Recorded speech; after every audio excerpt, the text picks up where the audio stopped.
জয় গুরু। পরম দয়াল শ্রী শ্রী ঠাকুরের চরণে আমার ভূমিষ্ঠ প্রণাম। আর আপনাদের প্রত্যেককে জানাই আনন্দিত জয় গুরু। আজকে আমি আলোচনা করব যারা নিরামিষ খাচ্ছেন তাদের জন্য স্পেশাল 11 রকমের খাবারের নাম। এই খাবারগুলো খেলে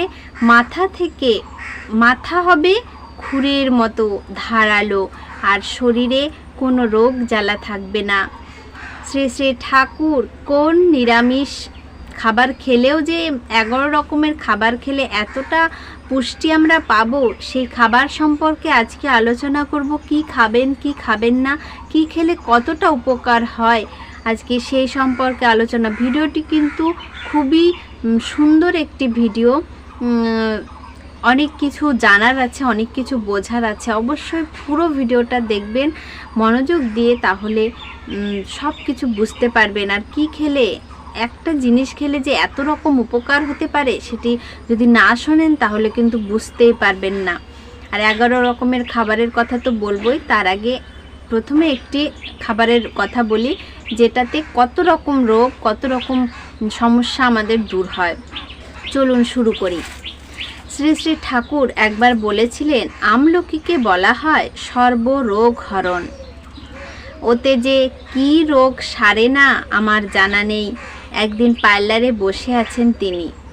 একজন ভক্ত এসে ভূমিষ্ঠ হয়ে প্রণাম করলেন, বললেন, দয়াল, আমার বিয়ের পর বহু বছর কেটে গেছে, এখনো পর্যন্ত ছেলেপুলে হয়নি। এই নিবেদন শুনে ঠাকুর সংক্ষিপ্ত উত্তর দিলেন, নিয়মিত আমলকি খেও। কখন খেতে হবে, কতবার খেতে হবে, এসব কোনো প্রশ্ন না করেই পরমানন্দে সেই সেবক বিদায় নিলেন। 6 মাসের মধ্যে তার দুঃখ ঘুচে গিয়েছিল। স্ত্রীর কোল আলো করে বছর ঘুরতে এসেছিল সন্তান। তাহলে আমলকিতে কতটা উপকার দেখুন। এর দাদাটির বিয়ে হয়েছে, কত বছর হয়ে গেছে, বহু বছর কেটে গেছে, কিন্তু সন্তান হয়নি। ঠাকুরের পরামর্শ মতো আমলকি খেয়ে সেই মাটির কোল আলো করে সন্তান এলো। এবার এর একটা বিপরীত কথা বলি, শুনুন। এই ঘটনার কিছুদিন পরেই আরও আবার একই ধরনের ঘটনা ঘটে। বাইরে থেকে কোনো শিষ্য এসেছিলেন সৎসঙ্গ আশ্রমে। তার সমস্যা ছেলেপুলে না হওয়ায় ঠিক বিপরীত। না হওয়ার ঠিক যেমন এই প্রথমের ঘটনাটি ছেলেপুলে হচ্ছে না দেখে এসেছিলেন, ইনি আবার এনার ছেলেপুলে আছে, মানে এর বিপরীত একটা ঘটনা, ছেলেপুলে আছে। তার সমস্যা ছেলেপুলে না হওয়ার ঠিক বিপরীত ঘটনা। তিনি শ্রী শ্রী ঠাকুরের শ্রীচরণে প্রার্থনা নিবেদন করে বললেন, ঠাকুর, আমার 5টি ছেলে মেয়ে আছে। লোকে বলছে, ডাক্তারও বলছে অপারেশন করিয়ে নিতে। আমার ইচ্ছা, আপনার অনুমতি না নিয়ে কিছুই করব না। এ বিষয়ে আপনি কি বলেন? অন্য কোথাও কথা না বলে শ্রী শ্রী ঠাকুর তাকে বললেন, আমলকি খেও। প্রথমে যার বাচ্চা হচ্ছিল না, সন্তান হচ্ছিল না, তাকেও আমলকি খেতে বললেন। আবার এর আছে, ইনি বন্ধ করতে চাইছেন, যার যেন ছেলেপুলে না হয়, সেজন্য ডাক্তারের কাছে পরামর্শ নিয়েছেন। ডাক্তার বলেছেন অপারেশন করতে, কিন্তু ঠাকুর এখানেও বলে দিলেন আমলকি খেতে। শুনুন পুরো ঘটনাটা, অবশ্যই বুঝতে পারবেন। এ ভক্ত সানন্দ চিত্তে অবনত মস্তকে প্রভুর আদেশ শিরোধার্য করে চলে গেল। বাণী লেখকরা পরস্পরের মুখ চাওয়াচাওয়ি করে স্মিত হাস্য বিনিময় করলেন। সবাই ভাবছেন, যার বাচ্চা হচ্ছে না তাকেও আমলকি খেতে বলছেন, আর যার হচ্ছে অথচ বন্ধ করতে চাইছেন তাকেও আমলকি খেতে বলছেন। দুই ক্ষেত্রে একই সমাধান, আশ্চর্য। নিঃসন্তান ব্যক্তির সন্তান প্রাপ্তির জন্য আমলকি সেবন, আবার সন্তান যাতে না হয় তারও নিদান স্বরূপ দয়াল ঠাকুর আমলকি খাওয়ার কথাই বলেছেন। এটা শুনে সবাই তো হাসবে যে একটা আমলকিতে সন্তানও হবে, আবার সন্তান না যাতে হয় সেটা বন্ধও করে দেবে, এটা কি সম্ভব? শ্রী শ্রী শ্রী ঠাকুরকে একথা জিজ্ঞাসা করায় তিনি অপূর্ব রহস্যপূর্ব ভঙ্গিমায় মুচকি হেসে বললেন, ওটা দুই দিকেই দেখে। এই কথাটি দয়াল ঠাকুর আপন নয়ন ভ্রুকুটি শ্রী মুখমণ্ডলের অপূর্বভাবে এবং তদনুরূপ ভাষায় এমন অভিব্যঞ্জিত করলেন যে এই অমীয় অবিস্মরণীয় ঘটনাটি অত্যন্ত মধুময় হয়ে উঠল। মানে একটা আমলকিতে যে দুই দিকেই কাজ করবে সেটা কখনো ভেবে দেখেছেন? এটা কিন্তু সম্ভব, আর এগুলো কিন্তু একদম সত্যি ঘটনা। আপনাদেরও যদি কারো সন্তান না হয়, অনেকেই এই সমস্যায় ভুগছেন, অবশ্যই আমলকি খাবেন প্রতিদিন। দয়াল ঠাকুরের উপর একটু ভরসা করুন, অবশ্যই দেখবেন ফল পাবেন। একটু ভরসা, একটু বিশ্বাস, একটু ভালোবাসা রাখতে হবে। জানি না হবে কি না, তবে যদি বিশ্বাস করেন মন থেকে, প্রাণ থেকে, তাহলে অবশ্যই খেয়ে দেখবেন হয় কি না। তবে হবেই যে সেটা আমি কখনো গ্যারান্টি দিয়ে বলতে পারবো না, তবে বিশ্বাস থেকে কিন্তু অনেক কিছু হয়। এই ঘটনার এক সপ্তাহের ভিতর আরও একটি ঘটনা ঘটে। শ্রী শ্রী ঠাকুরের নিকট সেবারতা সরোজিনী মা সেই দিন প্রার্থনার পর ঠাকুর ঘরে পার্লারে এসে অশ্রুসিত নয়নে শ্রী শ্রী ঠাকুরকে বললেন, ঠাকুর, আমার গরু 3 লিটার দুধ দিত, 2 দিন ধরে বসেই আছে, আর উঠতে পারছে না। কি অসুখ হলো? কেন হঠাৎ দুর্বল হয়ে গেল? আমি তো কিছুই বুঝতে পারছি না। এইবারও শ্রী শ্রী ঠাকুর অত্যন্ত সহজভাবে আগের মতোই বললেন, আমলকি খাওয়ান। পরের দিনই সন্ধ্যাবেলায় সরোজিনী মাকে আনন্দ বিহল অশ্রু নিয়ে হাত জোর করে শ্রী শ্রী ঠাকুরকে বলতে শোনা গেল, ঠাকুর, রাত্রে আমলকি জলে ভিজিয়ে রেখেছিলাম, সকালে ওই জল গরুকে খাইয়ে দিয়েছিলাম। 1-2 ঘন্টার মধ্যে গরু হুড়হুড় করে দাঁড়িয়ে পড়ল।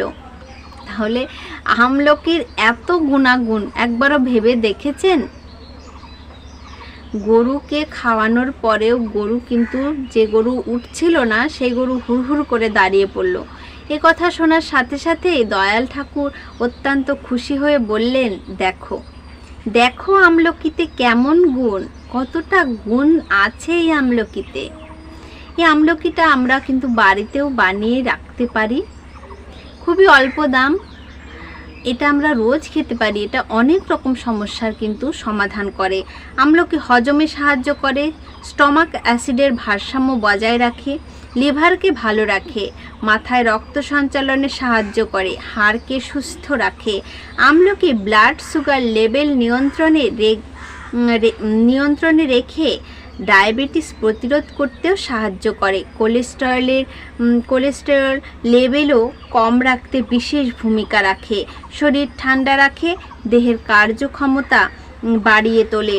রিপোর্ট বলেছেন, আমলকি ইঁদুরের উপর চালনায় দেখা গেছে আমলকির রস রক্তে চিনির মাত্রা কমাতে সাহায্য করে, স্মৃতিশক্তি বাড়াতে, হৃদরোগের ঝুঁকি কমাতে, শরীর থেকে অপ্রয়োজনীয় মেদ বাড়াতে। আমলকির জুস অ্যাজমার জন্য বিশেষভাবে উপকারী। আমলকির গুঁড়োর সঙ্গে সামান্য মধু মাখন মিশিয়ে খাওয়াতে পারেন। আমলকির গুঁড়োর সঙ্গে মধু মাখন মিশিয়ে খেতে পারেন, এতে খিদে বাড়বে। 1 গ্লাস দুধ বা জলের সঙ্গে আমলকির গুঁড়ো সামান্য চিনি মিশিয়ে দিনে 2 বার খেতে পারেন, অ্যাসিডিটির সমস্যা কমবে। আমলকি মাঝারি আকারে টুকরো টুকরো করে ফুটন্ত জলের মধ্যে দিয়ে নরম করে নিন, জল ঝরিয়ে ঠান্ডা করতে দিন। নুন, আদা কুচি, লেবুর রস মাখিয়ে রোদে শুকোতে দিন। একটা এয়ারটাইট পরিষ্কার জারের মধ্যে রেখে দিন, নষ্ট হবে না। তাহলে আমলকি কত রকমের অসুখ সারায়, কত রকম জিনিসকে কন্ট্রোল করে, সেটা অবশ্যই বুঝতে পারলেন। তাই প্রতিদিন বলবো সকলে আমলকি খাবেন। আমলকির আচারও খাওয়া যেতে পারে, এটি হজমে দারুণ সাহায্য করে। আমলকির আচার যার যেটা পছন্দ অবশ্যই খাবেন। আর আমলকিটাকে এইভাবে বাড়িতে বানিয়ে নিতে পারেন। দোকান থেকে যখন কাঁচা আমলকি পাওয়া যায় অনেক সময়, তো সেগুলো এনে বাড়িতে ছোট ছোট টুকরো করে কেটে সেটাকে একটু গরম জলে মানে সেদ্ধ করে নিয়ে সেটা নুন বলুন, তারপরে লেবুর রস আর আদা কুচি দিয়ে মিশিয়ে সেটাকে রোদে রাখবেন, শুকিয়ে রাখবেন। তো শুকনো হয়ে গেলে এটা এয়ারটাইট কোনো পরিষ্কার জারের মধ্যে রেখে দিয়ে প্রতিদিন কিন্তু খেতে পারেন। এখন আসি মোট 11টি খাদ্যের নাম যেগুলো বলবো, যে 11টি খাদ্য খেলে আমাদের কোন খাদ্যে কি কি গুণাগুণ আছে বুঝতে পারবেন। যারা নিরামিষ খান অবশ্যই তারা কিন্তু ভিডিওটি দেখবেন। খেজুরে রয়েছে প্রচুর পরিমাণে ফসফরাস ও অন্যান্য উপকারী উপাদান, যা মস্তিষ্ককে ক্ষুরোধার করে এবং হৃদরোগের সম্ভাবনা কম হয়। খেজুর কিন্তু খেতেই হবে। তারপরে আসি মধু। দ্বিতীয়টি হচ্ছে মধু স্বাস্থ্য সংক্রান্ত উপকারিতা। কোনো খাবার সম্ভবত মধুকে টেক্কা দিতে পারবে না। সমস্ত রোগের নিরাময় করতে মধুর প্রয়োজন। এতে রয়েছে নানা ধরনের vitamin, antioxidant, potassium, phosphorus, magnesium ইত্যাদি। হার্ট ও মস্তিষ্কের জন্য মধু প্রয়োজনীয়। ঠাকুর একবার একজনকে বলছেন, তোমরা তোমাদের গুষ্টিশুদ্ধ মধু খাওয়া লাগে। সকলকে বলছেন গুষ্টিশুদ্ধ মানুষ মধু খাওয়া লাগে, ঠাকুর এটা বলেছেন। তারপর 3 নাম্বার আসি কাঠবাদাম। প্রচুর পরিমাণে vitamin B6, antioxidant, vitamin omega 3, fatty acid মস্তিষ্কের ক্ষমতা বাড়ায়, কোলেস্টেরলের মাত্রা কমায়, হার্টকে সুস্থ রাখে। এবার 4 নাম্বার কুমড়োর বীজ, যেটা প্রচুর দাম, যেটা আমরা বাড়িতে যদি আনি তো কুমড়োর বীজটাকে ফেলে দিই, সেটা না ফেলে সেটা খাওয়া শিখুন। যেটা আমরা ফেলে দিই, অগ্রাহ্য করি, যেমন উপকারী তেমনই রয়েছে নানান উপকারী ওমেগা 3 ফ্যাটি অ্যাসিড। কোলেস্টেরলের মাত্রা কমায় কালো জামে রয়েছে প্রচুর পরিমাণে অ্যান্টিঅক্সিডেন্ট। লাল আপেলের চামড়ায় প্রচুর পরিমাণে অ্যান্টিঅক্সিডেন্ট রয়েছে, মস্তিষ্ককে ক্ষুরোধার করে। এখানে অনেক কিছু বললাম যেগুলো আমরা সচরাচর বাজারে পেয়ে থাকি এবং খেতেও পারি। কালো জাম, মধু, আমলকি তো আছেই, কুমড়ার বীজ, তারপরে এখানে আরও আছে যেগুলো হচ্ছে পেস্তা বাদাম, আখরোট, আমলকি, কালো জিরে, কাঁঠাল বিচিতে কিন্তু অত্যাধিক পরিমাণ পুষ্টি আছে। কালো জিরে উচ্চ রক্তচাপ কমাতে ও হজম বাড়াতে বিশেষভাবে সাহায্য করে। কাঁঠাল বিচি দৃষ্টিশক্তি বাড়াতে সাহায্য করে। আখরোট খেলে শিরার মধ্যে দিয়ে গিয়ে স্ট্রোক ও হার্ট অ্যাটাকের প্রবণতা কমে যায়। এখন আমাদের যে সমস্যাটা সেটা হচ্ছে হার্ট অ্যাটাক হয়, স্ট্রোক হয়, তো সেটাকে কিন্তু আখরোট কমিয়ে দেয়। তাই এগুলো যে 11টা আমি খাবারের নাম বললাম অবশ্যই কিন্তু খাবেন। যারা নিরামিষ খান বা আমিষ খান, যাই খান না কেন, এই 11টা খাবার যদি আপনারা খান আপনাদের অনেক কিছু রোগ নিরাময় হবে, অনেক দিক থেকে কিন্তু ভালো থাকবেন। আর আমলকিটা তো মাস্ট, সেটা তো খেতেই হবে, কারণ সেটা খেলে কত রকম রোগ নিরাময় হয় সেটা অবশ্যই বুঝতে পারলেন। তো আজকে ভিডিওটি অনেক বড় হয়ে গেল, আর কিছু বলছি না। আবারও আসবো নতুন কোনো আলোচনা নিয়ে, কোনো প্রসঙ্গ নিয়ে। আজকের মতো এই পর্যন্তই। জয় গুরু।